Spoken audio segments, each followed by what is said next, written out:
my baby.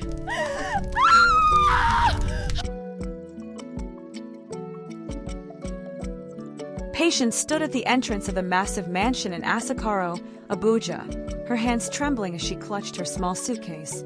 The compound was breathtaking.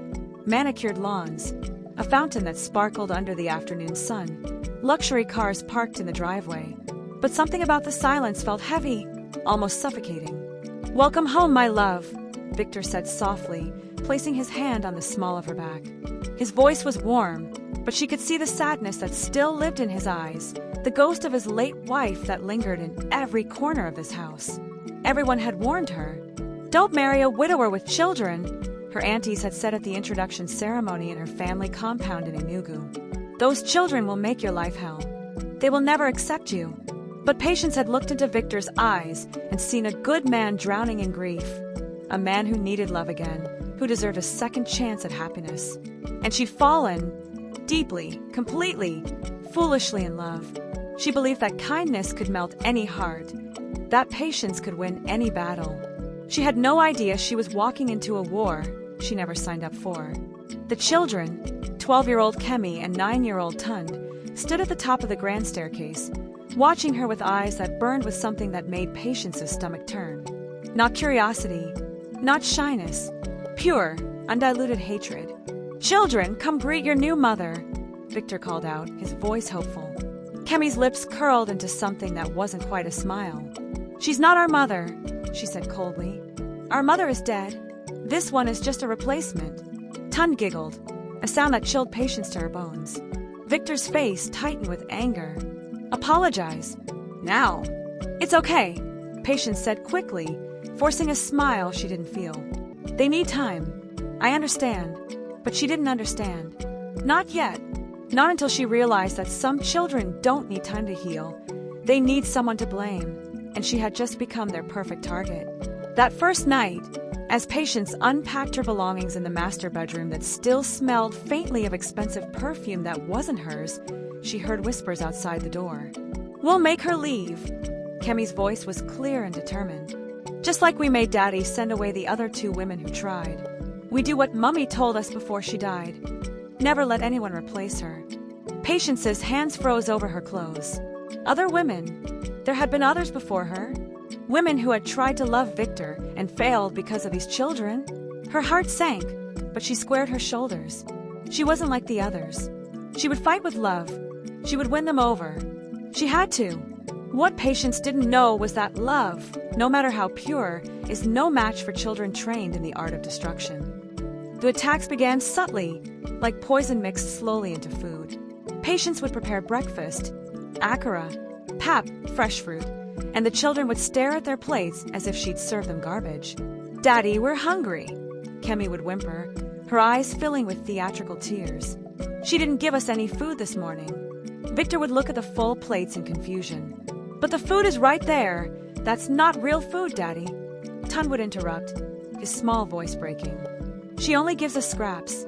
She says she's saving the good food for her own children when they come." Patience would stand frozen in the kitchen doorway, her mouth open in shock. "That's not true. Victor, I made them the same thing I made for us." But doubt had already planted itself in Victor's eyes. "Patience, why would they lie?" "I don't know," she'd whisper, her voice breaking. "But I'm telling you the truth." The lies multiplied like wildfire. Money went missing from Victor's study, and Kemi claimed she saw Patience taking it. Tunde accidentally fell down 3 stairs and told his father that Patience had pushed him because he refused to call her Mummy. The housemaid, Auntie Blessing, witnessed everything but remained silent, too afraid of losing her job to contradict the children. "Madam, I do beg you," Blessing whispered to Patience one afternoon in the laundry room, her voice shaking. "Just leave this house. Those children, they no be normal Pekin. I don't see things way go make you run Comet." "What things?" Patience demanded, grabbing the older woman's arm. Blessing's eyes filled with tears. "The other women way try marry Oga before you. One run away after Dem put poison for her tea. He no kill lamb, but he make him sick. The second one, the children tell police, say she dey beat them. Dem even wound themselves with knife to prove am. Madam, If you no get sense, these children go destroy you. Patience felt ice flood her veins, but she was already 3 months pregnant. Where would she go? How would she explain to her family that her marriage had failed so quickly? That night, she confronted Victor in their bedroom, her voice desperate and raw. Your children are lying about me. Everything they've told you, it's all lies. They're trying to drive me away.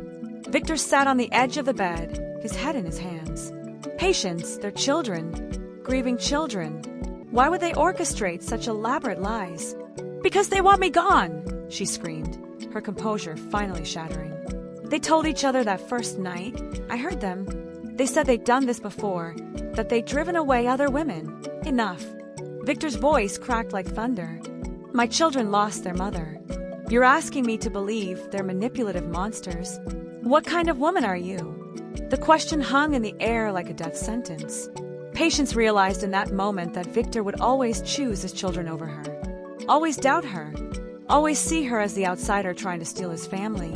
She was alone in this mansion, carrying a child whose father no longer trusted her, living with children who wanted her dead. The real danger started when Patience's pregnancy began to show. Kemi's eyes would linger on her stomach with something darker than resentment, something that looked almost like calculation. One morning, Patience found her prenatal vitamins replaced with aspirin. Another day, she discovered groundnut paste, which she was severely allergic to, mixed into her soup. Auntie Blessing, did you cook this soup? Patience asked, her voice trembling. The maid's eyes widened in fear. No, madam. Small Madam Kemi, say she want help cook today. Say she want surprise you. Patience felt her blood run cold. That night, she locked her bedroom door for the first time. She began eating only food she prepared herself, drinking only water from sealed bottles. She became a prisoner in her own home, constantly watching her back, constantly afraid. The children noticed her caution and adapted their tactics. Tunde began leaving his toys on the stairs, perfectly positioned for Patience to trip. Kemi started slamming doors when Patience walked through them, once catching her shoulder, so hard it left a bruise. It was an accident, Daddy, Kemi would say with wide, innocent eyes. I didn't see her. But Patience saw the smile that flickered across the girl's face when Victor turned away. The final straw came on a Wednesday evening. Patience had gone to fetch something from the storage room near the kitchen, a small, windowless space where dry goods were kept. She was reaching for a bag of rice when she heard the door slammed shut behind her. Then the distinctive click of a key turning in the lock. Kemi, Tunde, Patience called out, her voice rising with panic. This isn't funny. Open the door. Silence. Then, through the crack under the door, she saw smoke beginning to seep in. Help! Patience screamed, pounding on the door with all her strength. Somebody help me. There's a fire. The smoke thickened quickly, filling her lungs, burning her eyes. She could hear the crackle of flames now, could feel the heat building. Patience sank to the floor, wrapping her arms around her pregnant belly, tears streaming down her face.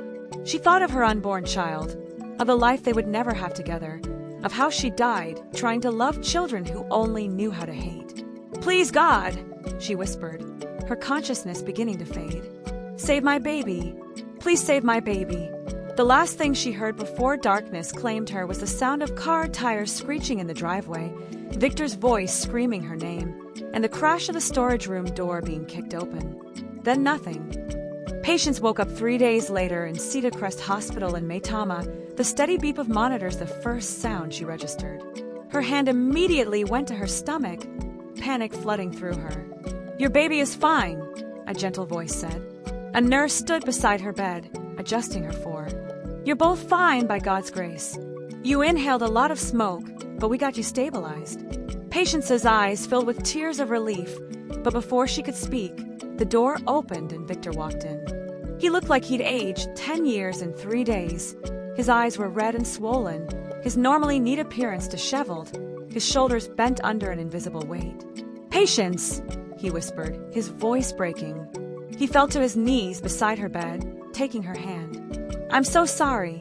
I'm so sorry. She tried to pull her hand away, but she was too weak. Where are your children? She asked bitterly. Are they here to finish what they started? Victor's face crumbled. They're with my sister. They confessed everything. Patience. Everything. The hospital insisted on seeing the security footage from the house to understand what happened, and he couldn't continue. His body shook with sobs. What did you see? Patience's voice was hollow. I saw my daughter pouring kerosene near the storage room, Victor said, his voice barely audible. I saw my son locking you inside. I saw them stand there for almost a minute, watching the smoke spread, before they ran upstairs to their rooms. And then I watched myself, the footage from the weeks before. I saw everything you tried to tell me. The food they wasted and claimed you didn't give them. Tunde throwing himself down the stairs. Kemi stealing money from my study. Every single lie. He looked up at her, his face wet with tears and shame. I failed you. I chose to believe grieving children over my wife. I let them nearly kill you and our baby because I was too blinded by guilt over their mother's death to see what they'd become. Auntie Blessing finally spoke up. She told me everything. About the other women, the poison, all of it. Patience, how do you forgive a man who let you almost die? Patience stared at the ceiling, her own tears falling silently. I don't know if I can, Victor. I don't know if I should. You chose them every single time. Even now, I don't know if you'd be here apologizing if there wasn't video evidence. If the truth hadn't forced your hand. You're right, Victor said, his voice firm despite his tears. You're absolutely right. And I don't deserve your forgiveness. But I'm asking for a chance, just one chance, to make this right. To be the husband I promised to be. To protect you the way I should have from the beginning. Before Patience could respond, there was a soft knock on the door. Victor's sister, Auntie Yemi, entered with Kemi and Tunde. The children looked small, frightened, nothing like the calculating monsters who had terrorized Patience. They stood at the foot of her bed, their eyes on the floor. They have something to say, Auntie Yemi said sternly. Kemi's voice came out in a whisper. We're sorry, Auntie Patience. We didn't mean for you to almost die. We just wanted you to leave. Mummy made us promise before she died that we would never let Daddy love anyone else. She said if we did, we'd be betraying her memory. Tunde's small shoulders shook. We thought we were protecting Mummy. But Auntie Yemi said we almost killed you and the baby. We didn't think. We didn't understand. Patience looked at these children, these hurt, manipulated, dangerous children, and felt something shift inside her. Not forgiveness. Not yet, but understanding. Their mother had weaponized them with her dying words, turned them into soldiers in a war against their own father's happiness. What you did was evil, Patience said clearly. You didn't just hurt me, you tried to kill your unborn sibling.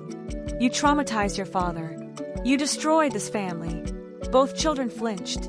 But, Patience continued, her voice softer, you were taught to do this, by someone who should have taught you to love instead.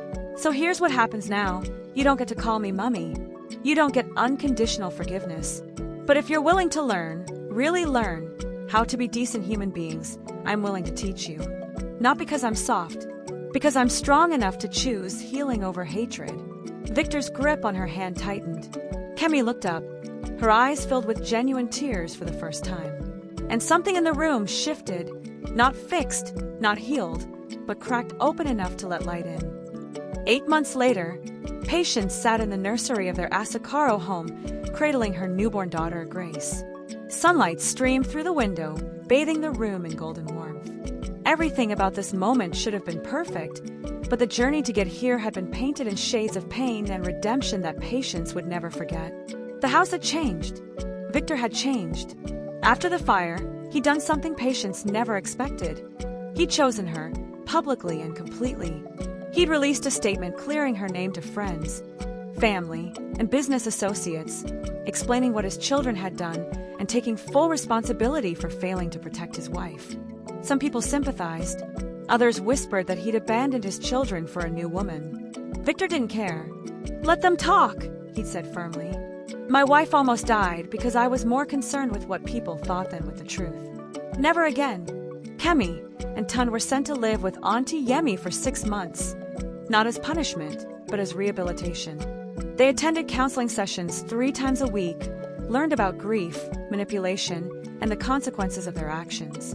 When they finally returned home, rules were established. Respect was non-negotiable. Lies would have immediate consequences, and Patience's authority in the home was equal to Victor's. The transformation wasn't magical or instant. There were relapses, moments when old resentments flared up, when Kemi's eyes would harden or Tunde would test boundaries. But there was also progress. Slow, painful, real progress. 3 months into her return, Kemi had knocked on Patience's bedroom door one evening. "Auntie Patience," she said quietly, "I'm making jollof rice for dinner. Can you teach me how you make yours? It's always better than mine." Patience had looked at this girl, this almost murderer who was also just a broken child, and nodded. They'd cooked together in silence at first, but by the end, Kemi was asking questions, listening, even laughing softly at Patience's jokes. It wasn't forgiveness. It was the beginning of something new.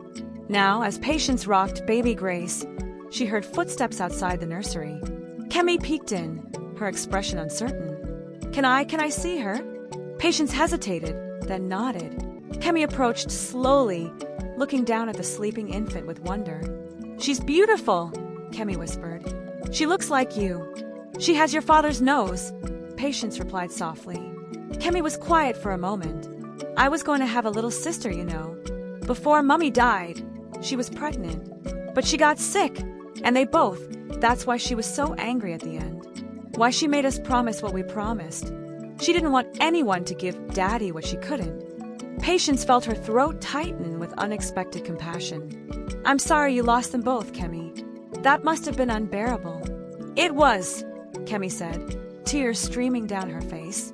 "But it didn't give me the right to try to take Grace from you. I'm so sorry, Auntie Patience. I don't expect you to forgive me. I don't deserve it. But I want you to know I'm trying to be better. Every day I'm trying." Patience shifted Grace in her arms and did something she never thought she'd do. She reached out and squeezed Kemi's hand. "I know you are, and that's enough for today." The doorway darkened as Victor and Tunde appeared, both carrying wrapped gifts. "We brought baby Grace presents," Tunde announced shyly. Victor's eyes met Patience's across the room, filled with gratitude and love and the kind of respect that comes from watching someone survive hell and emerge stronger. The mansion in Asakoro had once been a war zone. Now it was slowly, carefully becoming a home. Not because the pain never existed, but because everyone in it had chosen truth over lies, healing over hatred, and courage over comfort. Patience had been called a wicked stepmother by children taught to see her as an enemy, but she'd never been wicked. She'd been patient enough to wait for truth, strong enough to survive lies, and brave enough to choose love even when love had nearly killed her. And as she looked at her daughter, her transformed husband, and the children who were learning that redemption is possible, Patience understood something profound. The greatest victory isn't changing other people. It's refusing to let other people's darkness change you. If this story touched your heart, if you've ever been misunderstood, falsely accused, or forced to fight for your truth, I need you to do something. Hit that like button right now. Let's show the world that truth matters. Subscribe to this channel because we're sharing real stories about real struggles that need to be heard. Share this video with someone who needs to hear that survival is possible, that patience wins, that truth eventually surfaces. And drop a comment below. Have you ever been blamed for something you didn't do? How did you fight back?